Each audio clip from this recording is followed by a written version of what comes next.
Yeah, my name is Donna Garren. I'm with American Frozen Food Institute, and I'm Senior Vice President of Regulatory and Technical Affairs for the association. Again, pleased to be here. Today I'm going to give you an overview of Listeria monocytogenes, basically an introduction to what Kelly is going to go into more depth about in this session, and then right after this session there'll be part 2 of our Listeria monocytogenes session, and she'll talk about facility design and equipment design and how it impacts the growth and residency of Listeria monocytogenes. So without further ado, I'll go ahead and get started. So Listeria, just a little bit background for you, for those who might not be a food microbiologist like Kelly and myself. There are 6 species of Listeria: Listeria monocytogenes, Listeria innocua, Listeria seggerli, Welsh Mary, Ivana V, and Garren. It's a mouthful this afternoon. Listeria is ubiquitous and isolated from soil, silage, food processing environments, and that's where the trouble begins, obviously, when you have Listeria in your processing environment. It is hardy. It resists damaging effects of freezing, which obviously is quite important to our sector of the industry, drying and heat, and can produce protective biofilms on various surfaces. And what is unique about Listeria, it has the ability to grow at refrigeration temperatures as low as 3 degrees C, or 37 degrees Fahrenheit, which complicates things, particularly in most food processing environments. Listeriosis, most Listeria monocytogenes are pathogenic to some degree. They have 2 different types of listeriosis type of illness. You have the invasive listeriosis, which is causing septicemia, meningitis, encephalitis, intrauterine or cervical infections in pregnant women, which may result in spontaneous abortions in the 2nd and 3rd trimester or result in stillbirth. The non-invasive form of listeriosis is gastroenteritis with nausea, vomiting, and diarrhea, which tends to be the general case for most illnesses associated with Listeria. And it may precede more serious forms of listeriosis and may be the only symptoms that are expressed. Listeriosis is an infectious dose. It is unknown as of yet. There's been a lot of research in this area using animal studies, but what we anticipate is that less than 100 bacteria or CFU per gram is not likely to result in illness, and this is from the FSIS and FDA in 2003. They are looking at different virulence factors to see if that impacts the cause of listeriosis as well. The greatest risk after foodborne exposure, fetus and neonates who are infected after the mother is exposed to Listeria monocytogenes during pregnancy, the elderly, persons with weakened immunity. This is the case with most of the foodborne illnesses that we see. That is the impact group for most infections and illnesses. Invasive listeriosis is characterized by a high case fatality rate ranging from 20 to 30%. And this is what makes Listeria so important to our food agencies such as FDA and USDA FSIS, is because of the high mortality rate associated with this. Cases of listeriosis are very rare, but when they do have them, the mortality rate is high. Foods that are commonly associated with listeriosis and causing illnesses are raw vegetables, raw and cooked poultry and meat, sliced deli meats, raw milk, cheeses, particularly the soft ripened varieties, ice cream, fermented raw meat sausages, raw and smoked fish, and coleslaw and deli salads. And in the deli environment, it tends to be cross-contamination at that particular area. I just spoke to an FDA official before coming to this session. He said if it wasn't for raw vegetables and frozen vegetables, my life would be much easier. And it was mainly because of listeriosis. Not really infections, but recalls associated with them.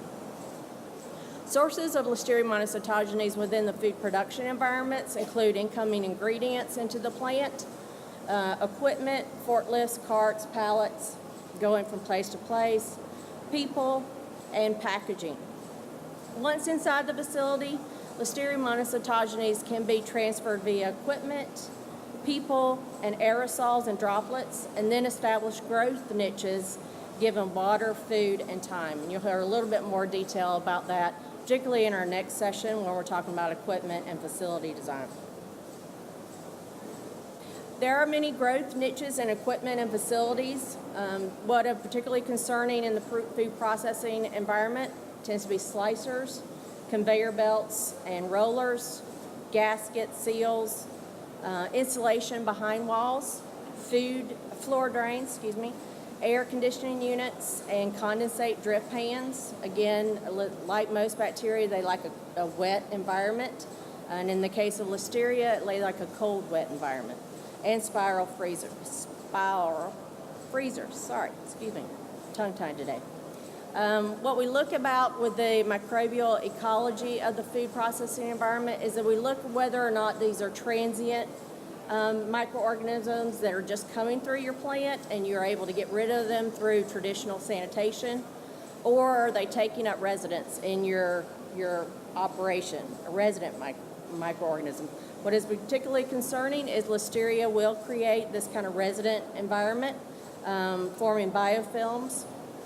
They have harborage points and niches that they grow, and they produce this kind of protective layer, of which can be concerning and cause issues for you. So there's actually one professor from Cornell who talks about, is this a pest, such as a transient type of operation, or is this a pet problem that you have in your operation? Have you set up little doggies all over your plant that you can't get rid of? So with Listeria monocytogenes, you have, again, this biofilm, and you see this kind of structure of the biofilm. It starts off with the bacterial attachment and then produces this mass layer of a slime-like environment that protects it from sanitation. So you're removing layers of that slime, but you're not getting to where the actual organisms are. The slime also traps nutrients and the bacteria, so that it really sets up an environment that's perfect for their growth.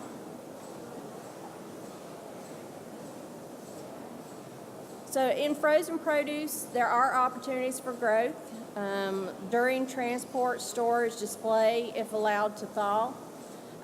Again, it's not a very conducive environment, a frozen produce item.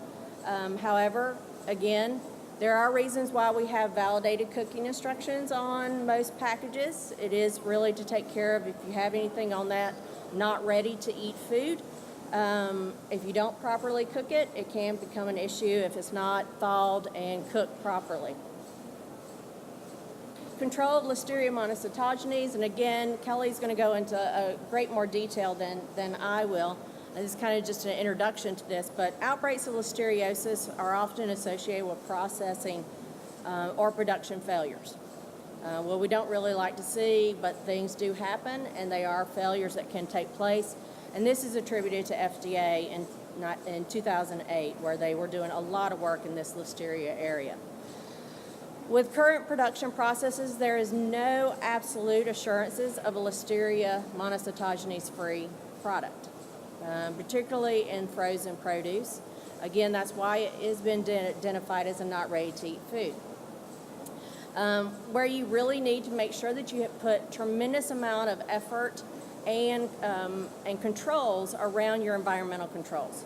It's critical to the reduction and mitigation of Listeria monocytogenes, really setting up residence in your operations. It's a seek and destroy, find it, fix it. Again, we'll hear a lot more of kind of those real-life examples from Kelly. LM regulations, just so you can kind of get a general feel of what FDA and FSIS really do believe about Listeria. Again, our foods are regulated by FDA and USDA. Food is adulterated by FDA and USDA if it bears or contains any poisonous or deleterious substance which may render it injurious to health. Again, very regulatory speak, but that's from FDA and FSIS. And different laws that govern this particular adulteration are the Federal Food and Drug and Cosmetic Act, the Federal Meat Inspection Act, and Poultry Products Inspection Act. And obviously now we're going to have more emphasis even beyond the Federal Food and Drug and Cosmetic Act, now with the Food Safety Modernization Act, which you may be hearing a lot more about during the different sessions here at PROCESS EXPO. Again, continuing with the regulation, a raw food may be adulterated if an amount of Listeria monocytogenes high enough to make food unsafe, especially if apparently ready to eat. So grill marks that you see on foods, that it has the appearance of being a ready-to-eat food and often cooked without further preparation. And we're seeing a lot of consumer confusion about these type of products.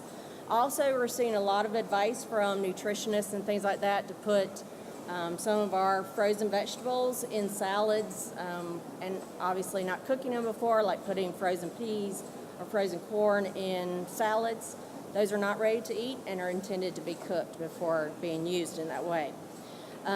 Adulterated foods subject to regulatory action may include recalls, investigation, detention, having to report to the reportable federal, the food registry, which obviously can be quite complex, and actually having to report those type of things. FDA regulation and policy. I'll go into FDA first, and then I'll talk about FSIS. In 1985, FDA announced a zero tolerance for LM, I'll refer to it as that from now on, in ready-to-eat food. If frozen vegetables have cooking instructions that are validated to achieve lethality and no thaw instructions, historically these are not considered ready to eat, as I mentioned, not ready to eat. Hence, exempt from zero tolerance policy. In February 2008, FDA retreated somewhat from zero tolerance, issuing a draft compliance policy guide, of which states two different things. A ready-to-eat food that supports growth of LM is adulterated if you have more than one bacteria or CFU per 25 grams. A ready-to-eat food that do not support growth of LM, adulterated if you have 100 CFU per gram. So there is somewhat of a tolerance associated with this policy guide. However, with recent recalls, FDA is moving away from this particular compliance guide, and with FSMA, there will potentially be a new compliance policy guide. We just don't know when it will be issued. It is likely the FDA will come up with something over the next few months. Establish criteria for defining foods that do not support growth. Again, this is pretty important when you're looking at the frozen vegetables and their consumption patterns. Again, FDA does believe that consumers are confused about how to use this, and again, this is why they're rethinking their policies. FDA also published a draft guidance for industry to control Listeria monocytogenes in refrigerated or frozen ready-to-eat foods, which has been quite helpful for our frozen food sector to use and to take that information. And you'll hear a little bit about that later, but many of our frozen food manufacturers follow this guide to the letter if they can. What it recommends, treatment of ingredients or raw materials that are reasonably likely to be contaminated with LM with a listericidal control measure, particularly when you're looking at your environment. Establishment and implementation of controls designed to reduce the potential of LM contamination.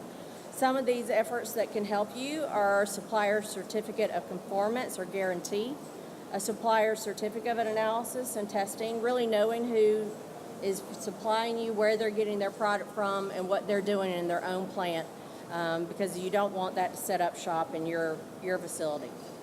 Both the CPG and the guidance is still in draft. Industry, including ourselves, have commented and objected to some of the provisions that are in it, like we do for a lot of the different regulations or draft guidances that come out. FDA considers guidance as good manufacturing practices. Again, this puts you in more of a situation, not necessarily with them, even though they use policy as their enforcement policy. It puts you also in a liability situation, and this is good manufacturing practices or best practices. So if you aren't following these policies, it can put you in a situation with legal counsel from opposing sides. Again, this policy is in limbo, and we hope to see more in the coming months, possibly in 2016. USDA and FSIS regulation and policy. Since 1989, FSIS has maintained strict zero tolerance for LM and ready-to-eat meat and poultry. Products with cooked or uncooked components may be classified as a not ready-to-eat food and hence not subject to the zero tolerance. Must be labeled so consumers know products must be cooked for safety, and cooking instructions must be validated to achieve lethality. The interim final rule issued in June 2003 requires control of post-lethality exposed ready-to-eat products and come into direct contact with food contact surfaces after cooking and other processing to destroy them. And this is where we see a lot of the potential processing failures, is post a lethality step in operations. 3 alternatives, from sanitation only to combinations of sanitation, post-lethality treatments, and antimicrobial agents can help with this policy. Alternative, selected will affect FSIS sampling. Again, for meat and poultry operations, they can't operate without FSIS being there in their plants and facilities. So you do get a lot of direct engagement with your inspector there, so you can get kind of real-time advice of what they think is helpful in regards to controlling Listeria, which you don't necessarily see with FDA. There is, kind of give you an international scope, since this is an international meeting.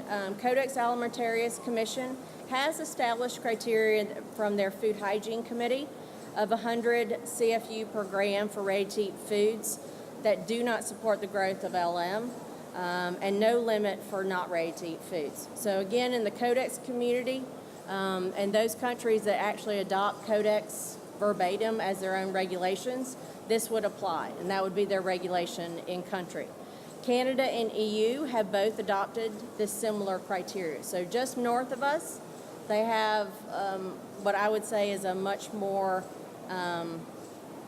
realistic approach to Listeria regulations. Neither address customarily or may be consumed issues or validate cooking instructions. So again, it's a little bit more realistic in regards to taking into account the Listeria's ability to form illnesses and the environment and the processing environment. So a little bit more realistic approach to this. And as you can imagine, when Codex was debating this, FDA did not particularly care for this particular position and opposed Codex going down this path. But however, were outvoted, thankfully, because again, this does set up a much more realistic approach to Listeria. Sorry. Thank you, Donna. So I'm going to change gears just a little bit. Great background on Listeria, great background on the regulatory environment. I'm going to share with you some of my perspective from my experience while at General Mills, both working in the field as a quality engineer and a quality manager, and then transitioning to a corporate environment where I had responsibilities at one point for microbiology, and most currently for sanitation and food safety auditing. So I'm going to share pictures and stories and experiences with you, so hang on. So along the way, I'll officially get through a discussion around the systems approach for Listeria monocytogenes control, again, drawing on some experiences that I've had in the field. We'll talk a little bit about the role of testing, because that is quite a hot topic these days, especially with the new rules coming out. But first, I want to acknowledge the world of change, right? We are seeing change in the food safety space at an unprecedented rate like never before. So I think about when I was in school learning how to be a microbiologist, the things that I was taught is that a pathogen needs to grow in a food to cause illness. And then it was really hard to connect an illness with a causative agent or the food. So you'd get really excited when your neighbor got sick and you'd want to collect samples and you'd want to test because you really wanted to find the causative agent. And you just never did. It was usually that potluck dinner at Uncle Joe's, or you went to your father-in-law's dinner and 30 people came over and everybody threw up. Don't tell my father-in-law. But today, just a generation later, my daughter is studying food science. Oh, my heart. And the truths that she's learning are very different. She expects the food that we produce to be pathogen-free. She expects that if we test and find a pathogen, that you're going to see it in the news and that there's a recall. And she also has lived in the experience where we hear about recalls and outbreaks where people are isolated across the country, maybe one in a state and one in 3 states over, and they're able to connect that back to the food. Very exciting from mom's perspective, very terrifying from my perspective. And as I think about what she'll learn across the course of her career if she stays with this major, I can't even imagine what that'll look like. So at the end of the day, our consumers expect safe food. And I think that we're really lucky to work in an area where it's pre-competitive, that we're all working towards the same goal of producing safe food and able to openly share practices. Yeah, I like to tease my marketing counterparts that I can call up my friends at Kraft or I can call up my friends at Nabisco and say, hey, what are you doing? How are you controlling this? They can't do that. Hey, what cartoon character are you using today? Those conversations don't happen. Collaboration is key, and it's also important to recognize that our consumers have a very broad definition of what makes food safe, sometimes in the absence of science. Today we'll focus very much on micro, though. So what I want to introduce to you today is a systems approach to the control of Listeria monocytogenes. And what I want to talk about is a multifaceted systems approach is what's really needed if we're going to adequately control Listeria monocytogenes in our processing environments. And what I would say that I learned during my time in the field is I had to challenge all of my assumptions. I thought I knew this until I worked in the factory. Regulatory consumer and even our customers are changing expectations for us every day. We all know those key customers that have those great ideas of what they want you to do. And we need to employ that food safety mindset to help enable us to be able to think of how are we going to creatively get there and continue to move the dial. So when I think about a systems approach in the facilities that I've worked in and in the facilities I've supported, I've really divided up into 4 general buckets. You may do it a little bit differently, but bear with me, it's my story today. Right? Think about raw materials, what's coming into your plant. I think about the process that we apply to those raw materials as we make a finished good. I think of the environment where we do that work and that transformation. And finally, the culture of our facility. Every facility that I worked in had a different culture. You know, as a company, we have a culture, and then we had subcultures at each location, and I needed to understand each of those in order to be effective in food safety. So let's dive in a little bit more. Let's talk about raw materials. The first and probably the most simple question, are your raw materials a source of Listeria monocytogenes? How do you know? Are your suppliers adequately controlling the materials that they send to you? How do you know that? What does your supplier management program look like? Do you know your suppliers? Are you getting materials from brokers? Where are things coming from in your facility? Not just ingredients, but packaging material. Talking about the equipment, great time to do that here. What is the status of everything coming into your facility? Where were your employees' shoes that morning? I worked in a small town. We had a lot of farms. Folks were milking the cows before work. We had lots of conversations about shoes. Next key area is about process. What are those steps that you do as you transform your raw materials into your finished product? So when I think about one of our frozen vegetable facilities, some of those key steps may have been washing, blanching, freezing, packaging. As you think about each of those steps, what is the possibility or the likelihood that you're going to increase contamination, decrease contamination, or it stays the same? So when you think about washing, increasing or decreasing? Thumbs up, thumbs down. What do you think? No thumbs? I see a thumb up. You're going to increase? Nobody else wants to vote. Oh, come on. Wow. All right, I think we all agree with the thumbs up then. Oh, there's a thumbs up. Awesome, right? So washing, maybe it increases your bio load. Maybe there's some things that you can do to help decrease that or at least keep it at neutral. What about freezing? Donna scared us a little bit about freezers, right? Freezers can be kind of, well, you would think freezing kills everything. Well, I wish it did. Freezers potentially could be a source of contamination, as we were hearing more and more about. Packaging, well, depending on how you clean and sanitize the equipment, probably net neutral. What about blanching?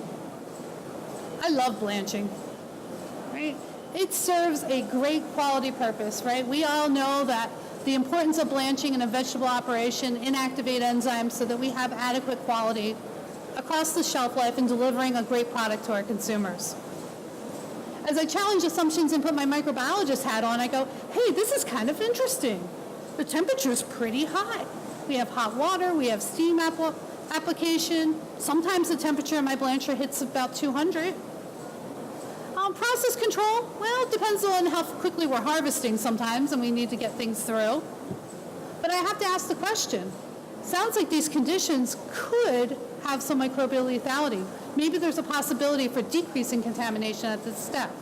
I may need some investigation. I may need to collect some data. I may need to control my ops folks not to push too much broccoli through at the same time. But maybe there's something we can do. Then we have our processing environment. Have you adequately challenged the potential for environmental contamination and risk for cross-contact in your facility? All right, so we talk about environmental monitoring and understanding the potential for pathogens in your environment, therefore increasing the potential for cross-contamination. We talk about key programs like sanitation and sanitary design. We'll talk more about that later. But traffic flow, hygienic zoning, how are your people working in different areas? Are they doing a job in the finished area, but then going back and forth between raw materials? How are they getting there? Again, where were their shoes? Did they go home for lunch? What's going on? So what is that overall risk of cross-contamination in your facility after all the good work you do? And then the final bucket, I would say, is about your food safety culture. How would you describe the food safety culture at your facility? Are employees engaged? Do they understand their expectations? And how are you behaving as a leader? Do your actions match your words? So when I think about hand washing in one of my facilities, I was passionate about the importance of hand washing. And I noticed that people weren't necessarily as passionate as I was. I took a step back to evaluate my own behavior. This was a large facility. So when I would go on my walk through the plant every day, I'd wash my hands when I went in the first processing area. And it was great. Washed my hands, I had a conversation, we sang the ABCs with whoever was going through. And then I continued on my tour of duty. I would pass through 5 or 6 other processing areas and not wash my hands because I had already done it. And then I had this aha moment. The employees didn't see me wash my hands, so therefore it's okay to not wash my hands, right? Because they didn't do it when they came in. They didn't see me do it at the beginning. And once I had that aha moment, I had shirts made about washing hands, and I won't go into the gory details of what those shirts says. Needless to say, my plant manager had a conversation with me. But they were effective. I started a conversation. I dragged my plant manager every day through the plant, made him wash his hands 20 times a day, and we started to see a behavior change. As leaders, our actions were matching our words. I think it's important to remember that the employees in our plants make thousands of food safety decisions every day. They are working to make product and make safe product with all the tools that we provide them. It's our job to make sure that they know the how for how they do their job and the why for why they do their job, so that when things don't go as planned, they are adequately prepared to react to that or at least send the red flag up to call you and let you know that something's different. So with that very brief overview of a systems approach, I just want to reemphasize, if there was a magic bullet, I would absolutely share it with you, but I'm pretty sure there's not one when it comes to Listeria control, or we wouldn't all be sitting in this very noisy room today. But what you may ask is, what is the role of testing? Now, we hear a lot about testing. We hear a lot about what we should test, what we shouldn't test. Where does it make sense and where does it not make sense? There's a lot of different places where microbiological testing can make sense. We need to use it as part of a validation. So my example with our blancher, we did a lot of microbiological testing to understand the efficacy of that blanching operation. We validated to say, do the programs we have in place achieve some stated purpose? Testing can also be used as verification. Are our programs working as intended? It can also be used for surveillance, used to identify new trends and new issues, because we don't want to be bored. Now, when you think about verification, we talk about collecting data, we talk about testing. I would challenge you all to think about data differently. It really is powerful. Having the data helps you make good risk assessments, good decisions. It may help you better understand what a lot looks like in your process, and it definitely will help drive towards continuous improvement. Yeah, I'm a pretty easygoing person. I trust that people do their jobs. I verify a lot as well. I don't know about anybody else, but I can honestly say every time I went on the floor with a procedure or a question, every time I was surprised by what I found. Sometimes I was surprised because it was going better than I anticipated, and sometimes I was surprised because the people on the floor had never seen the procedure in my hand. And then we had some work to do. Yeah, and some would say knowledge is power. I would say data is power. So make sure, as you think about testing, the reasons that you're testing, the type of testing that you're doing, and what you're going to do with that data, and that is where the magic happens.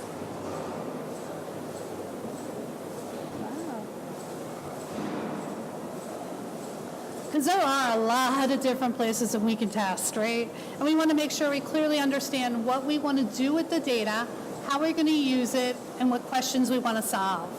If we're talking about raw materials, there may be a need to do lot acceptance. There may be a need to check on our supplier controls. If we want to talk about process, we may want to do validation and verification of our process. We may want to do finished product testing as a verification of our food safety system. In our processing environment, environmental monitoring is one I'll talk a little bit more about.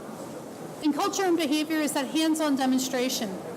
Going out to the floor and talking to your operators on the floor and saying, show me how this works. How do you control? What do you do when this happens? Having that conversation, because sometimes the answers surprise you.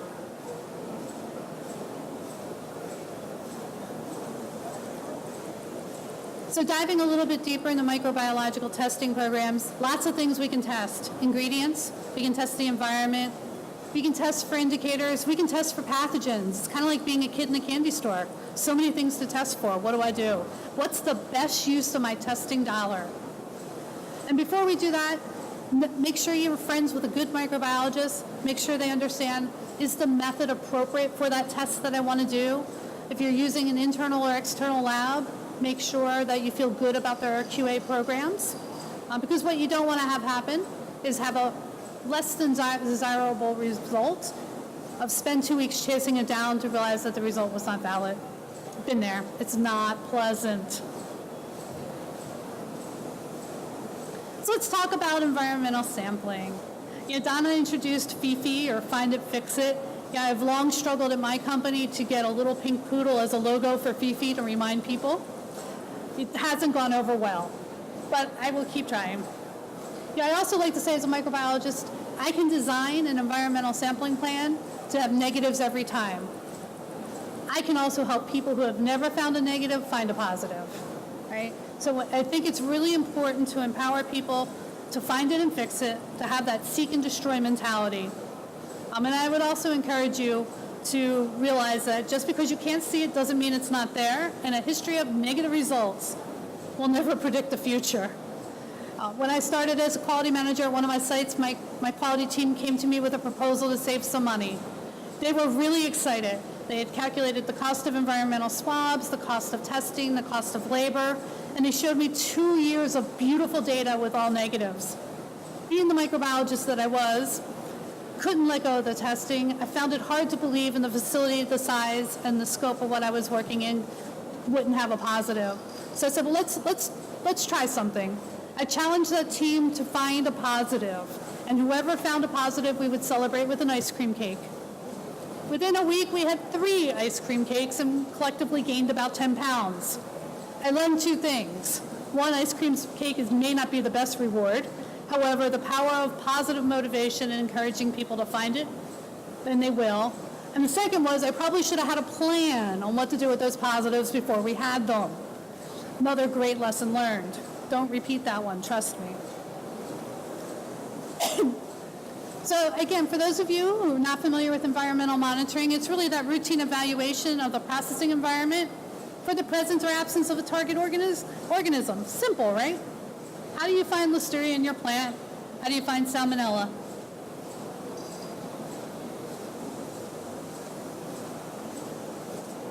All right, did I say find it, fix it enough times yet? I should have put the pink poodle here. Right.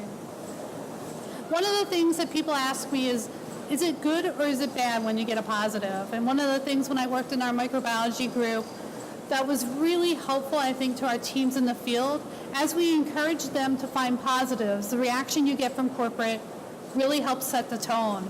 And the first reaction I always had when someone called me, Kelly, we have a positive, I'd be like, yes, that's awesome, congratulations, where is it? Did you tell everybody else? And they'd be like, yeah, no, I don't even want to tell you.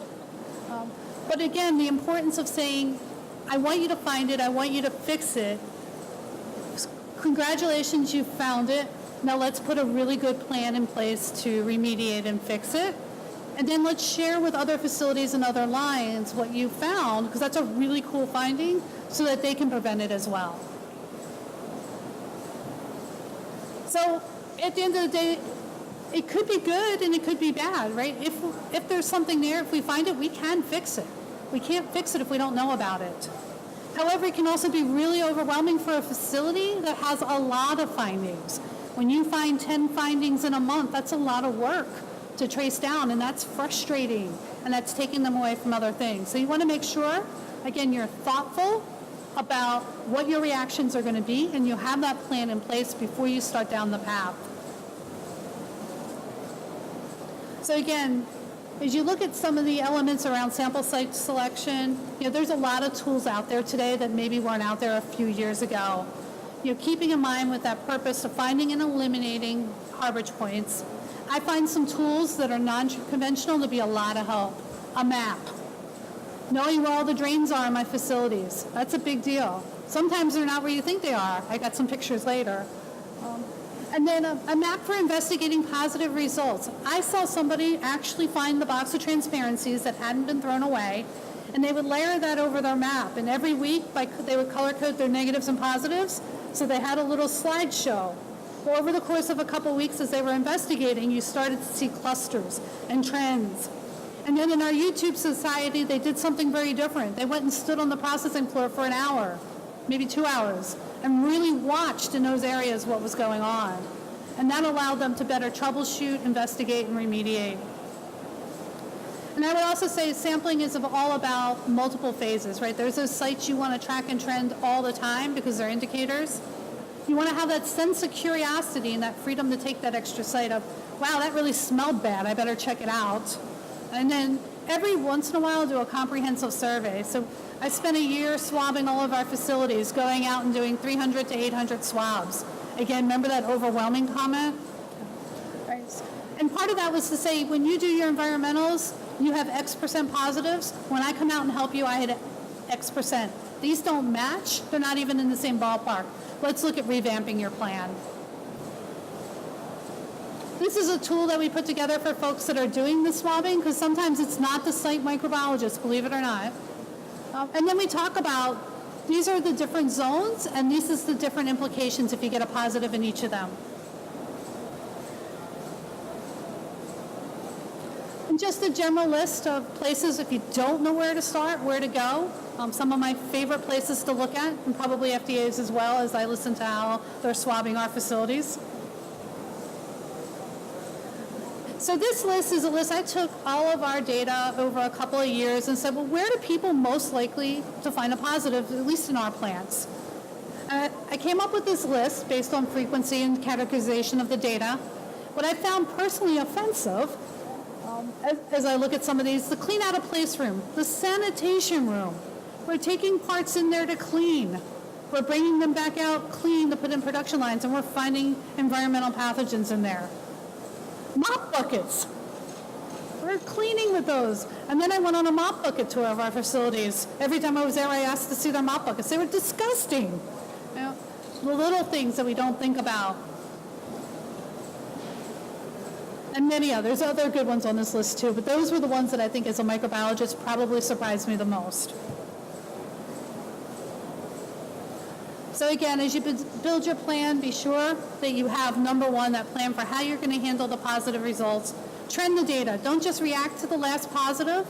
Look at the trends. I always ask folks, what's the site that gives you the most trouble? And then I ask to see their data. And of course, documentation, and this is really important, you know, especially in the regulatory world. If it's not documented, it didn't happen. It's also a training tool as you continue to rotate people in and out of your lab. If something like this comes up again, there's a whole history of what worked, what didn't work, and how do you spread that learning. And again, as I keep dwelling on the what do I do when I have a positive, there's really 3 phases in my book. You investigate, you determine root cause, and you put a plan in to sustain what you've learned. If you've got a positive in drain A, the drain over here probably has same potential. If you understand how your drains are flowing, there's probably another one downstream.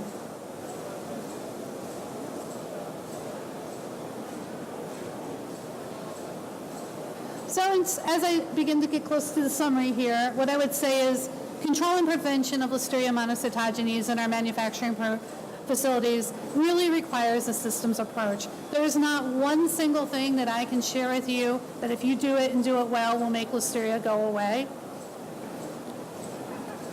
You need to really look at all of the elements involved in your process and understand the implication for the organism as it flows through those different processes. Testing is a valuable tool. The data is powerful, but make sure that you're designing your data and testing appropriately for the question you want to answer. Trust and verify. Putting a program in place without verification, who knows if it's sustainable?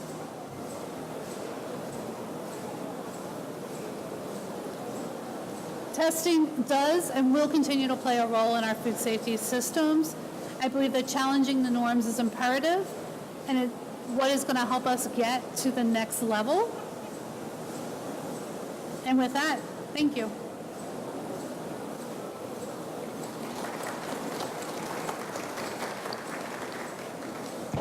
Thank you, Kelly. And where we'd like to go with now, we want to leave enough room for a Q&A session. And hopefully you'll be able to take advantage of the session from 2:30 to 3:30 that will talk about equipment and facility design and how important it is for Listeria control. So it takes what you're doing right now with the introduction that we provided and really in practice of facility design and equipment design. So without further ado, do we have any questions from the audience? Can you speak up? Sorry, a little bit. Yeah, do we have a microphone?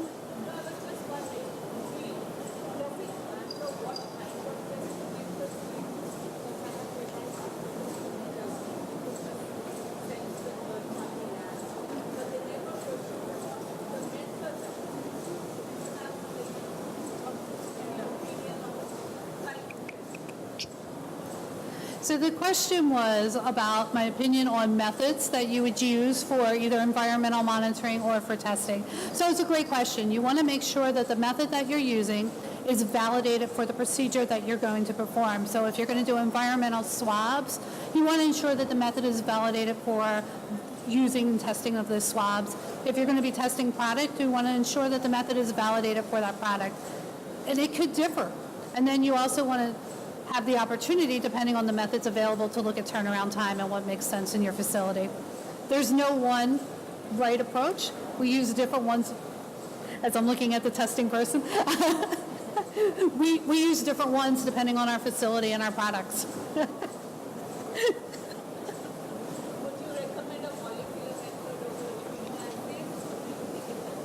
We use them all. We're a global company. There are different needs around the world. So we start with, is the procedure validated for the method and gives the results in a time frame that makes sense at the facility? That was my honest answer. Oh, Nancy said that was good. Thank you.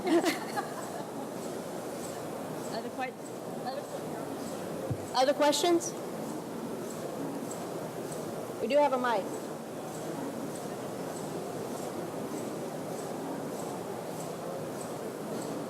No questions? So the next session is going to be interactive. So I think we need to practice the thumb up, thumbs down, because it's going to get really dull in here in the next hour. All right? All right, we'll be around for the next 20 or minutes. Yep. So if you want to ask your questions in private, Yes. please do so. Come on up.